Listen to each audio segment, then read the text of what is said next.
చేశానండి అంటే ఏం సంకేతాలు పంపిద్దాం అనుకుంటున్నారు?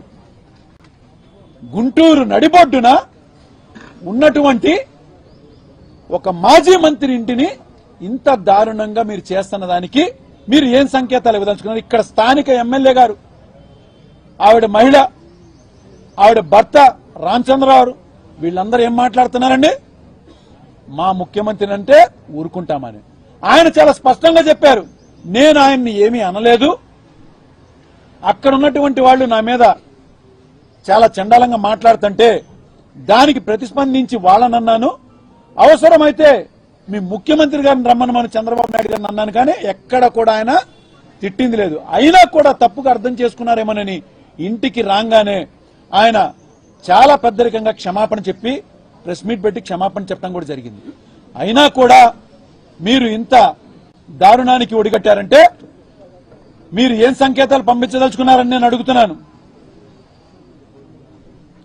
నడిబొడ్డున ఒక మాజీ మంత్రి ఇంటిని, ముఖ్యంగా దీని వెనకాల ఉన్నటువంటి వ్యక్తులకి నేను ఒక ప్రశ్న తెలుసుకున్నాను.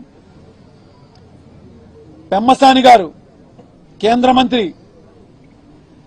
పొన్నూరు ఎమ్మెల్యే గారు ఇక్కడ దగ్గరలోనే ఉన్నారు, ధూళిపాల నరేంద్ర గారు, మరి డైరెక్ట్ గా ఆ యొక్క సన్నివేశంలో గల్లా మాధవ్ గారు ఇక్కడ లోకల్ ఎమ్మెల్యే, వీళ్ళందరూ కలిసి ఒక కమ్మని కుట్ర వేశారు.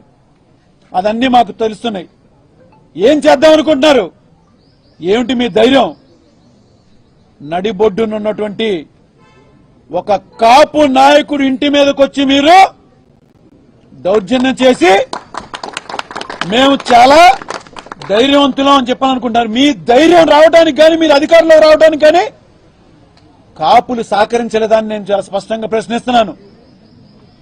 మేము లేకుండా మీరు అధికారంలోకి వచ్చారా?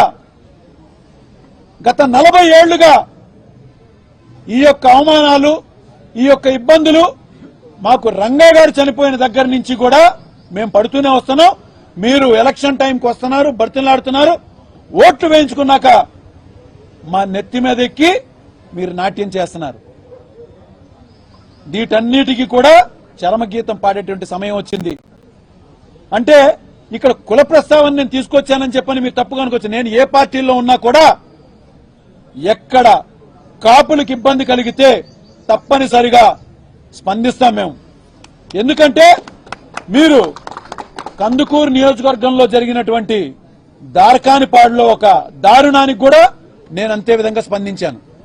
అది ఏ పార్టీ అయినా కానీ, వాళ్ళు తెలుగుదేశం సంబంధించిన వాళ్ళు, అదే ఒకళ్ళ జనసేనలో వాళ్ళకి ఎవరికైనా జరిగితే కూడా తప్పనిసరిగా మేమందరం కూడా నిలబడేటువంటి వ్యక్తులమే. ఇవాళ ఎందుకు ఈ యొక్క ఘటనని ఒక కాపు నాయకుడి ఇంటి మీద జరిగిందని చెప్పని ఎందుకు ఇంత స్పష్టంగా తీసుకురావాల్సి వస్తుందంటే, ఇంతమంది చుట్టూ ఉన్నటువంటి ఒక సెంట్రల్ మినిస్టర్ కానీ, ఈ ఎమ్మెల్యేలు కానీ ఏమీ చేయలేమనేది కదా ధైర్యం మీకు.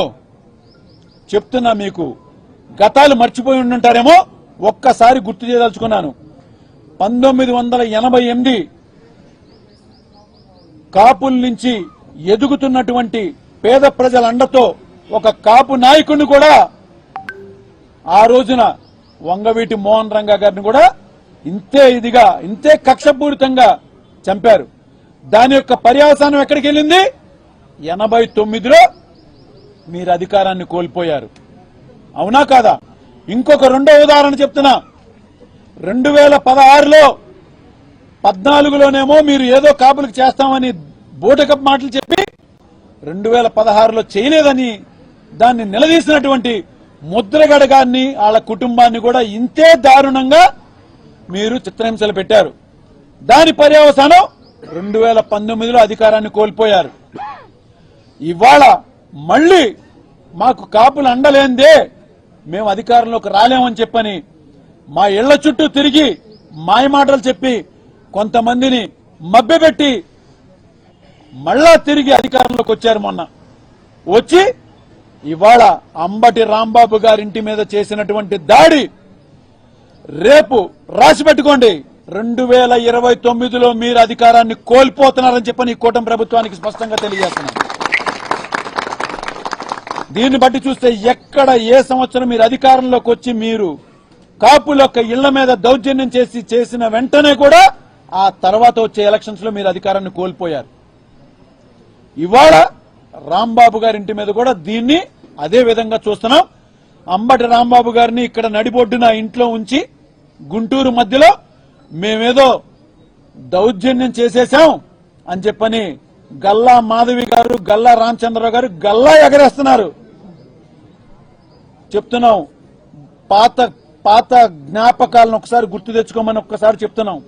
రెచ్చగొట్టకండి, రెచ్చగొడితే ఒక్క క్షణం మేము కన్నెర చేస్తే ఒక్క క్షణం పట్టదు మీ ఇళ్లు గాని అవి గాని ధ్వంసం చేయడానికి. మాదా సంస్కృతి కాదు. కానీ రెచ్చగొడితే గాజులు తొడుక్కునైతే మాత్రం కూర్చోలేదని చెప్పని చాలా స్పష్టంగా తెలియజేస్తున్నాను. ఆయన్ని రాంబాబు గారిని కేవలం ప్రశ్నించినందుకే 35 కేసులు పెట్టారు. మరి ఇంటి మీద దాడి చేసి 6 గంటల పాటు ఇంత దౌర్జన్యాన్ని సృష్టించి ఇంత దమనకాండ చేసినటువంటి వాళ్ళకి స్టేషన్ బెయిల్ ఇచ్చి పంపించారు. 35 కేసుల్ని మరి పొన్నవాళ్ళు సుధాకర్ గారు, మా లాయర్ గారు డస్ట్బిన్ లో వేస్తున్నాం చూడండి అని చెప్పని కేవలం 2 వారాల వ్యవధిలోనే ఆయన మీద పెట్టిన కేసులన్నింటినీ కూడా డస్ట్బిన్ లో వేయించారు. మరి అవన్నీ తప్పుడు కేసులు కాదా? ఎందుకు మీరు ఇంత దమనకాండ చేసిన వాళ్ళని స్టేషన్ బెయిల్ ఇచ్చి పంపించారని చెప్పని నేను అడుగుతాం. ఇవాళ అంబటి రాంబాబు గారి కుటుంబానికి రోజు రోజుకి కాపుల నుంచే కాదు అన్ని కులాల నుంచి అండ పెరుగుతుంది. ముఖ్యంగా కాపు కులం ఎప్పుడూ కూడా నిలబడి ఉంటదని చెప్పి చాలా స్పష్టంగా తెలియజేస్తున్నాం.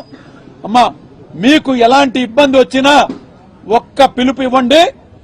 ఏదైతే గల్లా ఎగరేసిన వాళ్ళ ఇల్లుని తెల్లి వాళ్ళ గల్లా చిరిగిపోయే విధంగా కొట్టమన్నా దమనకాండ చేయడానికి ఒక్క నిమిషం కూడా పట్టదని చెప్పని చెప్తున్నాము.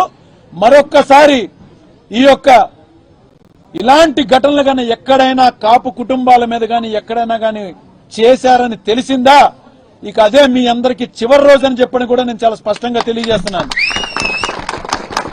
తప్పుడు కేసులు పెట్టారు. బెయిల్ వచ్చినా కూడా మళ్ళీ ఇంకొక పెట్టి కేసు ఒకటి పెట్టి మళ్ళా తీసుకెళ్లి జైల్లో వేశారు. ఎన్ని రోజులు వేస్తారు చేయండి. చేయని తప్పుకి ఎన్ని రోజులు వేస్తారు చేయండి. ఎప్పటికైనా బయటికి రాక తప్పదు. ఒకసారి గోడకు కొట్టిన బంతి ఎంత రివర్స్ గా వస్తుందో అంతే రివర్స్ లో మీకు రానున్న రోజుల్లో మేమే కాదు ప్రజలందరూ కూడా చూస్తున్నారు. తప్పనిసరిగా మీరు చేస్తున్నటువంటి ఒక తప్పుడు ప్రచారానికి, మీ యొక్క సులాభాల కోసం, రాజకీయ లబ్ధి కోసం ఇంతటి నీచమైన దుష్ప్రచారానికి ఒడిగడుతున్నటువంటి మీ అందరికీ కూడా 2029 ఏ కులం ద్వారా మీరు బలం పుంజుకుని అధికారంలోకి వచ్చారో మేమందరం ఏకమయ్యి మిమ్మల్ని భూస్థాపితం చేస్తామని చెప్పని 2029లో తిరిగి మీరు అధికారాన్ని కోల్పోతున్నారని చెప్పని చాలా స్పష్టంగా తెలియజేస్తున్నాను. దీనికి కాపు కులం మొత్తం కూడా ఏకతాటి మీదకి వచ్చి పనిచేస్తుందని చెప్పని నేను చాలా స్పష్టంగా తెలియజేస్తున్నాను.